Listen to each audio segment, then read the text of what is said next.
I'm ready.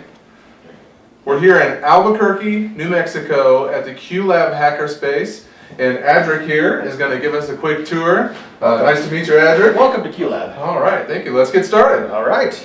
Welcome to quelab. This is kind of our entry area. This is our first building. We're now entering our third year of being here, but it's kind of our starter building, and things are going pretty much everywhere in the place. Oftentimes when we start up events, we use this as our check-in space, and it works pretty well. People can sign in and check in on that. Good. And then enter on in here. This place is a kind of a converted old house, so with lots of little rooms, kind of nook and cranny things around. The nice advantage is it gives people places that they can sneak off to if they want a little bit of quiet, or get together if they want to have group things. Or in the back, I'll show you, we've got our workshop space and things like that too, so we kind of section off and divide up area. Nice. This room here is both for rental, and we've been working on a balloon space project. So high altitude balloon project, and so we've got our tracking antenna there. Okay. In the tubs are actually the bits and pieces of it, and we went out last weekend to try to launch it, but we were sadly short on the donated helium that was given to us. Too short of that, so we'll have to do a future launch. And here we also showcase some of our members' projects. We rehabbed this asteroids cabinet.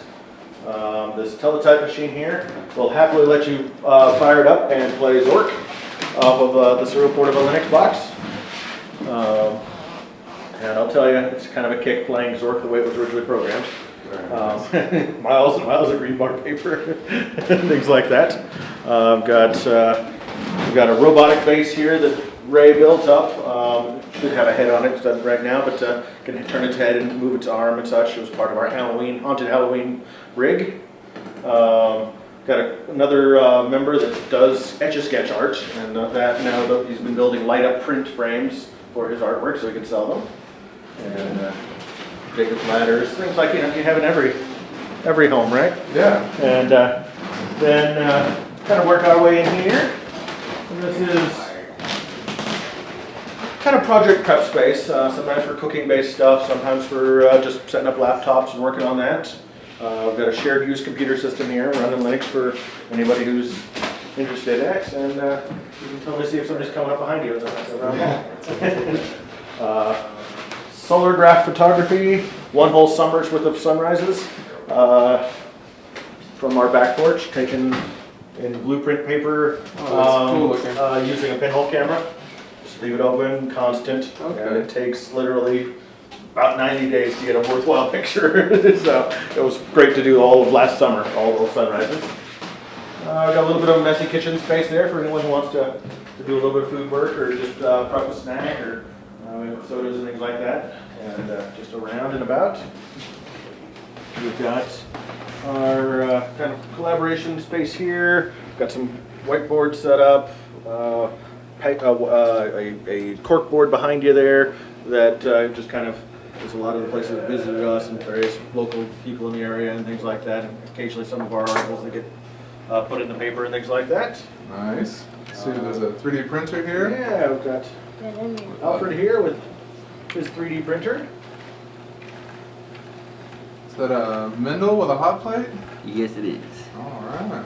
The original Mendel with a few upgrades because it needed them, because it was breaking. That's true. It looks pretty. Oh, I see what I'm seeing here. Okay, yeah, that looks really nice. Most of it's the original Mendel, and then this is a weight extruder upgrade with a Mendel X-axis carriage. The rest of it's pretty much stock Mendel stuff. Cool. Is this the Enterprise printing out, or? It kind of looks like, yeah, What but do we have here? it's a bearing holder. It actually is going to go something like that over top of this, so that Not it quite holds replacing this. Piece. Yeah, it's more of a stabilization print because the Prusa and some of the other printers can have a little stability issues sometimes. Yeah, he's already, with getting that up and running, printed himself out the parts for basically 2 other printers. Nice. I actually have one child printer that's working and has 4 children children of its own, and then I have a second child that's in the process of being built. Nice. Let's In continue this closet we hide our very, very large Fresnel lens. capable of liquefying steel, Nice. doing some small smelting. We can actually cook with it, but you have to really go out of the focal point. I see. Otherwise, it totally chews it up on you.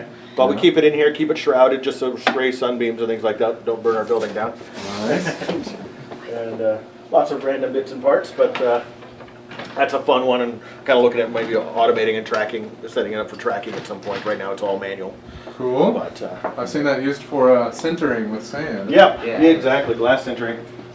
Here's the bathroom, and the only thing notable in it is a persistence of vision artwork project with a black light laser. Let's see if the camera can get that. Oh, it is. It's picking it up. This right here, like, it's like, Nice. And it's flat on this side. All right. kind of odd. We get lots of people that bid by once. Oh, you gotta come check out the bathroom. It's not a statement you frequently hear. Yeah, it's not a common hackerspace statement. Another fun little hack option we found recently and set up is just making room reservation boards. They're just simple dollar store picture frames, and you can just say why you need to use the room or why you've left the mess you've left in it or anything like that. All right, back here we make it back to the workshop, and I'm gonna turn off the blower here just to make it a little less noisy.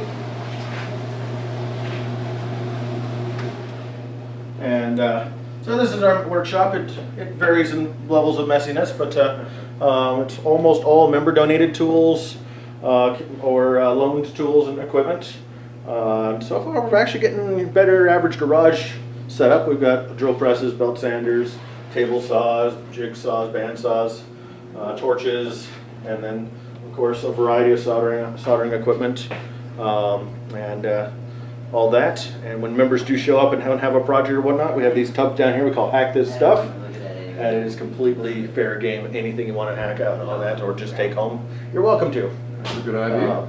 And beyond that, pretty much we got this space. There's a little bit of locker space in the back corner, which is not too exciting, but it's handy for people who need to lock up a project or whatnot. And last but not least, we have our backyard patio space.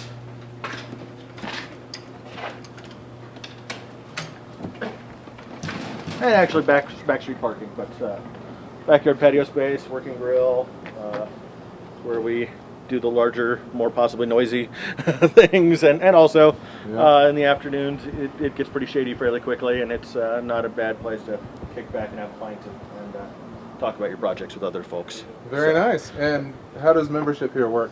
Works pretty simply. It's just a $35 a month fee, ideally paid through PayPal, but people can also do check or card or cash.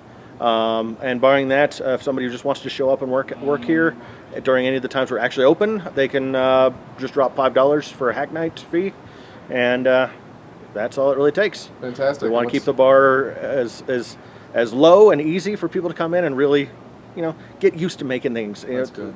And get in the spirit of it. And what's the website? quelab.net, QUELAB.net. All right, Adric, thank you very much for giving us the tour. All righty, thank you.